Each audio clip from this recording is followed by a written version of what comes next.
सैया जी हमरा से इतना प्यार करेले, बिक्की बाबू इतना प्यार करेले कि चोखा चटनी अचार के जरूरत नहीं के घर में। वाह किस्सा की सैया दिलदार बड़ी प्यार करेले कि हर गम देखने चाहे आहा मरा के अपनागे। कहता नहीं करे जा दूर मत जा भिड़िए रहो विनीत जी कि हर गम देखने चाहे इहे के 5 मिनट खातिर पति बनल बानी 10 मिनट हो गई तोहार काहे जरूरत है चलो 5 मिनट तू बन जा। यहाँ के नंदन जी हैं आ चंदन जी एक जोरदार ताली हो जाए कि हर दम देखने चाहे अरे हमरा के अपना के आवा वाह वाह वाह कि सैया मिलल उत्पात। बस आप मेरे कमर को देखिए जान, पहली ऐसा लड़की मिलल कि कमर दिखावत है नहीं तो मुंहवा ना दिखावेली सब। आओ हाँ पीछा दिखावेली सब तू ही दिखावेली कि सैया मिलल उत्पात टांगे डाल भक्त पछुआ मांगे सैया मिलल उत्पात टांगे डाल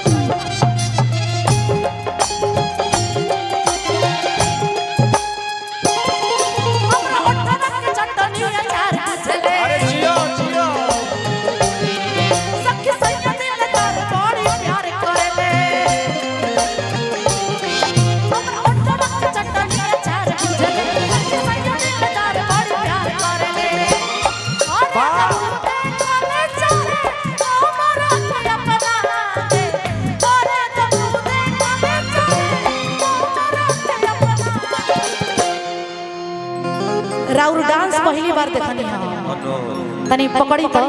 रउआ एगो जानकारी खातिर बता दी जी कमलबास कुंवर जी के हम झूठात ना कमलबास कुंवर जी के वास्तव में हम दमाद हैं माने रियली में आई देखी कुंवर कट डांस कुंवर कट कैप्चर करब जा यहाँ के बिक्की जी के कुंवर कट डांस ले ली आशीर्वाद ले ली। गुड्डू कुमार जी बलिया के धरती से बलिया के धरती से बहुत बहुत धन्यवाद कि हर गम वो देखने चाहे अरे के अपना पकड़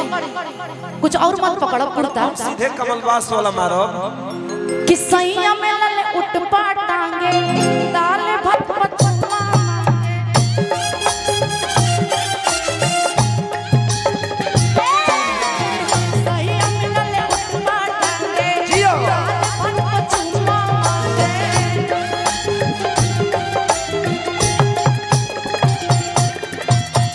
कहतिया के राजा जी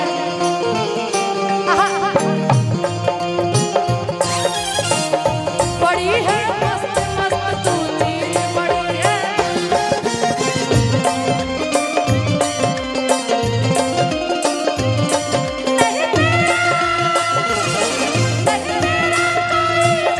दिखाए पे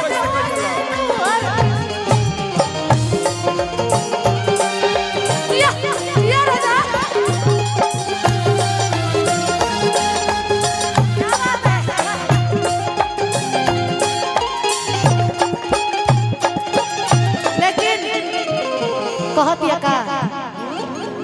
कि डांटे लेना इतना प्यार करे ले आपे लोग देखा प्यार करे वाला होई कि डांटे लेना आपको मारे लेना हमरा खुद बिसरावे लेना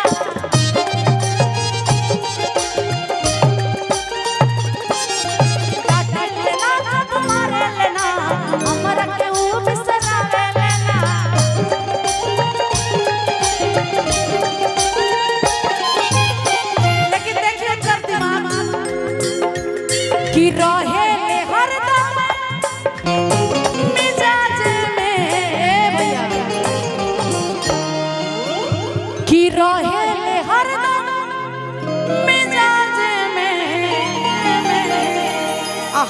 से नखरा दिखावे लेना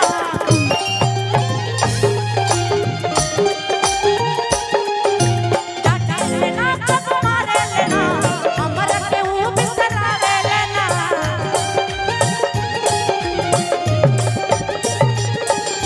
रोहे हर दम मिजाजे में हमरा से नखरा दिखावे लेना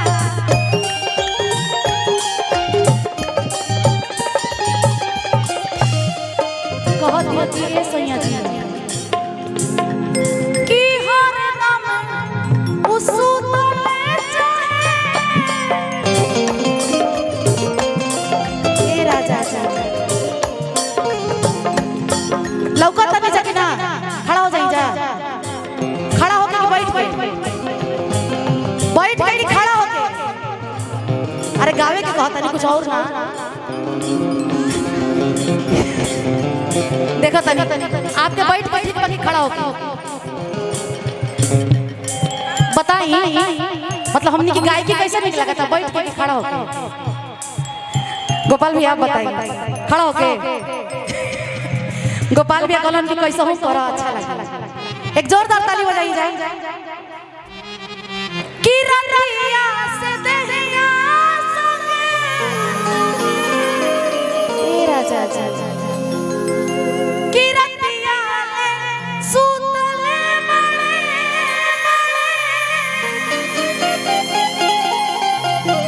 और देहिया में देहिया धागे ओय हाय ई गोड़वा भांग देलू ते हमर मर्दे कि रतिया ले सुतले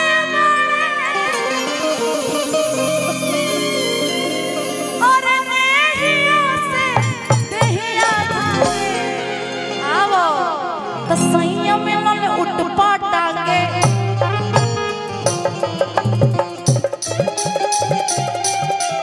निशा जी आपका ध्यान किधर है एक बार हम जब 10 में जवान भईनी 10 में पढ़त रही हमार मम्मी कहलस के बाबू रास्ते में हंसी है मत हम जब बियाह हुआ हो गए तो पूछनी कि मम्मी काहे हंसे खातिर मना करत रहू हमार मम्मी कहलस कि हंसे से लड़की खूबसूरत लागेली सब कितना तू 5 किलो मेकअप पोतला चेहरा पर आ मुंह तो कौनो काम के मुंह ना लागे यही से मुस्कुरात रहा हंसत रहा गोपाल भैया के चेहरा कितना हाय हाय अभियो 4-5 को बियाह हो जाए कहत दिया कि रतिया निशा जी उनकरा चक्कर में मत रह जे उनकरा चक्कर में रहल बह गई आगे बगल बढ़ गई कि रतिया सुतले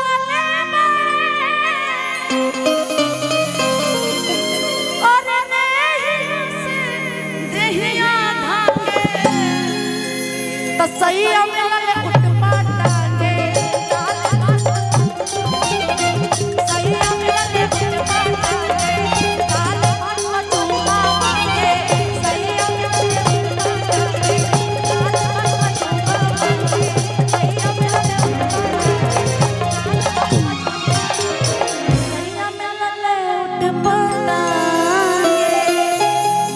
अच्छा लगल तो जोरदार ताली और अगला कलाकार हेलो अर्चना जी हमनी के कतना कर्जदार बानी जा हमनी के तो गीत संगीत गावत नहीं जा लेकिन वीरपुर के प्रभुनाथ भैया एजा के श्रोता के हमनी के धन्यवाद को चाहे के बाद अंकुश राजा महत्वपूर्ण है आदरणीय श्री गोपाल राय जी महत्वपूर्ण है हस्ताक्षर भोजपुरी के अर्चना जी महत्वपूर्ण है निशा जी महत्वपूर्ण है बाबूजी मैं बनावटी बात नहीं करता आप जिस तरह से शालीनता से कुर्सी पर बैठ करके और हम सभी कलाकारों की चेहरे की मुस्कुराहट को बढ़ा रहे हैं इसके लिए आप सभी श्रोतागण को हृदय से मेरा प्रणाम है। कोरा कागज पे हम एगो चांद बनौले बानी हम धरती के आसमान बनौले बानी हम जानत तानी रउआ सबे हमार हई यही से रउआ सबे के अपन भगवान बनौले बानी। बहुत बहुत धन्यवाद बा विक्की बाबू भैया ये बीच में बड़ बड़ कलाकार भालो लेकिन हम अभी चाहब कि हमारा बीच में एगो बलिया के हमने के घर के बेटी